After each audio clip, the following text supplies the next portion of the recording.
இந்த season start ஆனதுல இருந்தே மாயா and Purnima பயங்கர க்ளோஸா ரொம்பவே பர்சனலா கனெக்ட் ஆனது மட்டும் இல்லாம கேம் ஸ்ட்ராட்டஜின்னு எல்லாத்தையுமே சேர்ந்து பிளான் பண்ணி தான் விளையாடிட்டு இருக்காங்க. பட் இப்போ அவங்க ரெண்டு பேருக்கும் நடுவில் ஒரு கிளாஷ் வந்திருக்கு. அது எதனால வருது? பூர்ணிமாவே பேச ட்ரை பண்ணாலும் மாயா பூர்ணிமா கிட்ட இருந்து விலகி போயிட்டு இருக்காங்க. கேம் பத்தி என்கிட்ட டிஸ்கஸ் பண்ணாதீங்க, உங்க கேமை நீங்களே பிளான் பண்ணி விளையாடுங்க அப்படின்னு ஓப்பனாவே பூர்ணிமா கிட்ட சொல்லிட்டாங்க. பூர்ணிமா விஷ்ணுக்கு சப்போர்ட் பண்ணி பேசினதால தான் மாயா அப்படி பிஹேவ் பண்றாங்களோ அப்படின்னு யோசிச்சா, இன்னொரு பக்கம் பூர்ணிமா அர்ச்சனா கிட்ட சம்வாட் க்ளோஸ் ஆகுறாங்களோ அதனாலதான் மாயா பொசசிவ் ஆகி பூர்ணிமா கிட்ட பேசாம விலகி போறாங்க அப்படிங்கிற மாதிரி பாக்குற ஆடியன்ஸுக்கு ஃபீல் ஆகுது. நேத்து எபிசோட்ல கூட டான்ஸ் மாரத்தானுக்கு அப்புறமா பிக் பாஸ் கரன்சியை ஷேர் பண்ணி கொடுக்கறதுல மாயா அண்ட் பூர்ணிமாக்கு நடுவில் மிஸ் அண்டர்ஸ்டாண்டிங் ஏற்பட்டு பூர்ணிமா கோவப்பட்டு எந்திரிச்சு போறாங்க. அண்ட் விஜய் பூர்ணிமா இவங்க எல்லாரும் அர்ச்சனா எனக்கு சூப்பரா பெர்ஃபார்ம் பண்ணாங்க, மார்னிங்ல இருந்தே அதே கேரக்டர்ல இருக்காங்க, பேசி த்ரோட்டே ஸ்பாயில் ஆகிருக்கும், அப்படி இருந்துமே ஸ்டில் கேரக்டர்ல இருந்து வெளியில வரல அப்படின்னு அர்ச்சனாக்கு காம்ப்ளிமெண்ட் கொடுக்கும் போது கூட மாயா அவங்க பெர்ஃபார்ம் பண்ணணும் அப்படிங்கிறதுக்காக மற்றவங்களை போட்டு டிஸ்டர்ப் பண்ணிட்டு இருக்காங்க. திஸ் இஸ் நாட் கூல் அப்படின்னு சொல்றாங்க. அண்ட் அர்ச்சனாவோட டான்ஸ் பர்ஃபார்மன்ஸ் அப்போ கூட பூர்ணிமா அர்ச்சனா கூட ஜாயின் பண்ணி டான்ஸ் ஆடினாங்க.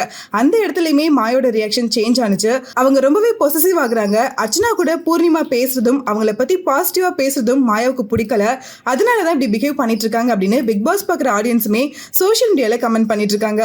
பாஸ்ட் 70 டேஸா சேர்ந்து பிளான் பண்ணி கேம் விளையாடிட்டு இப்போ ஃபைனல்ஸ் நோக்கி போகும்போது பூர்ணிமா ஒரு வேளை சுதாரிச்சு தனியா பிளே பண்றது தான் பெட்டர்னு மாயா கிட்ட இருந்து வாண்டடா விலகி போறாங்களா இல்ல அவங்களா நார்மலா பண்றது மாயாக்கு அப்படி ஃபீல் ஆகுதா அப்படிங்கிறது தெரியல. பிக் பாஸ் ஷோல கண்டிப்பா யாராலையும் லாஸ்ட் வரைக்கும் சேர்ந்து கேம் பிளே பண்ண முடியாது. இண்டிவிஜுவலா பிளே பண்ணாதான் லாஸ்ட் வரைக்குமே சர்வை பண்ண முடியும். அப்படியே குரூப்பாவோ டூயலாவோ கேம் விளையாடுனா லாஸ்ட் ஸ்டேஜ்ல இந்த மாதிரி மிஸ் அண்டர்ஸ்டாண்டிங் வருது ரொம்பவே யூஷுவலான ஒரு விஷயம் தான். பட் மாயாவுக்கு ஆல்ரெடி நெகட்டிவ் ரிவ்யூஸ் அதிகமா வந்துட்டு இருக்கக்கூடிய இந்த நேரத்துல அவங்க பூர்ணிமா கிட்ட இப்படி பிஹேவ் பண்றது மாயாவுக்கு பேக் ஃபயர் ஆகிறதுக்கான சான்ஸ் அதிகமாவே இருக்கு.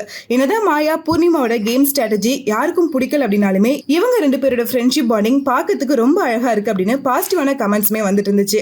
ஒருவேளை மாயா அண்ட் பூர்ணிமா ரெண்டு பேரும் பொறுமையா உட்காந்து இதை பத்தி டிஸ்கஸ் பண்ணாங்க அப்படின்னா இனிமே ஃபைனல்ஸ் வரைக்கும் இண்டிவிஜுவலா கேம் பிளே பண்ணிட்டு வெளியில வந்ததுக்கு அப்புறமா அவங்களோட ஃப்ரெண்ட்ஷிப்பை கண்டினியூ பண்ணல அப்படின்னு மாயா அண்ட் பூர்ணிமாவோட இந்த இஷ்யூ பத்தி சோஷியல் மீடியால எல்லாருமே பேசிட்டு இருக்காங்க.